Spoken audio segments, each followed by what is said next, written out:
ဘုရားကိုကိုးကွယ်တဲ့အမျိုးသားအမျိုးသမီးတွေဟာရှိရမယ့်အင်္ဂါရပ်တွေရှိသေးတယ်အဲ့ဒါတွေရှိပြီဆိုလို့ရှိရင်ဒါပြည့်စုံတယ်ပေါ့ယရနာလို့ခေါ်တယ်ယရနာဝင်ဖြစ်သွားဥပဒကယရနာဥပတိကယရနာယရနာစံဝင်ယရနာအမျိုးသားအမျိုးသမီးဖြစ်ဖို့ရအတွက်ဘာတွေလိုအပ်လဲလို့ဆိုလို့ရှိရင်နံပါတ်1ကဘုရားရဲ့ခုံကိုယုံကြည်ခြင်းဆိုတဲ့တတ္တာရှိရမယ်နံပါတ်2က၅ပါးသီလဆိုတဲ့သီလကိုခြင်းတရားရှိရမယ်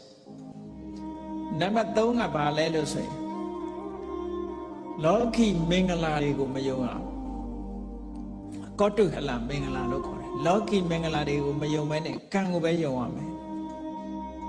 လောကီမင်္ဂလာဆိုတာသိလားအခုကလူတွေပြောနေကြတာရှိတယ်လေ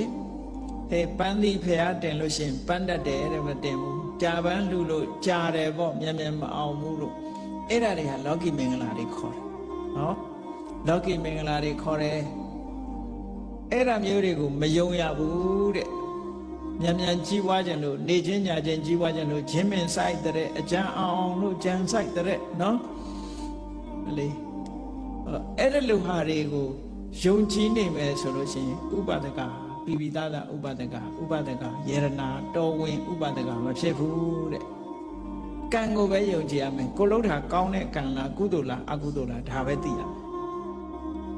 အဲ့ဒီမင်္ဂလာတွေကိုကောတုဟလမင်္ဂလာလို့ခေါ်တယ်ဟိုလူကပြောလိုက်ဒီလူကပြောလိုက်ဟုံလုံးလို့ဒီဟာဟုံလုံးလို့အေးဘုရားဘာသာဝင်တွေတချို့များကြီးသေးတယ်နော်ကြီးပွားခြင်းတော့ဘာလို့တော့ဆိုကြီးကိုအကြီးသွားပြီးပ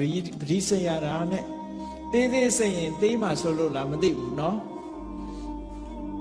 အဲ့တော့ကြီးကိုကြီးတို့ဘာတို့ညာတို့နဲ့အဲ့ဒီမှာဆွဲတော်တောင်မှပဲ၄စုတရတဲ့ဖူးရင်ဘာဖြစ်မယ်ညာဖြစ်မယ်နော်အမျိုးကိုစုံနေတာပဲကြိုက်ထီးကိုလည်း6ခေါက်တက်ရင်3ခေါက်တက်ရင်တချမ်းသာတယ်တဲ့ဟောအထမ်းသမားတွေ6ခေါက်ပဲကတော့မှာနော်ခုလည်းထမ်းနေရတော့မှသူတို့အများရန်ထမ်းနေတာပဲအဲ့ဒါလို့တောင်မစင်စားနိုင်အောင်ဖြစ်နေကြဒါတွေကအဓိကမဟုတ်ဘူးဆိုတာဟိုဒါလက်တွေ့မကြတာတွေကိုလောကလူတွေကယုံကြတယ်အဲ့ဒါတွေကိုမယုံဖို့အမှန်တမ်းအရေးကြီးတယ်ဟောနောက်တစ်ခုကဘာတော့ဆိုလို့ရှိရင်ကုသိုလ်ကောင်းမှုလုပ်ပြီးတကယ်ကိုကောင်းကျိုးချမ်းသာရဖို့လုပ်ပြီးဆိုရင်ဘုရားသာသနာကိုပဲလုပ်တယ်လှူပြီးဆိုလဲဒီသာသနာကိုပဲဥတည်တယ်ကျန်တဲ့နေရာမလှူဘူးလို့ပြောတာမဟုတ်ဘူးအဓိကထားပြီးတော့လှူတယ်အဲ့ဒါဆိုလို့ရှိရင်ဒါဘုရားရဲ့တပည့်ဥပဒကဥပတိကမှတော်ဝင်ယရနာတွေဖြစ်လာနိုင်တယ်တဲ့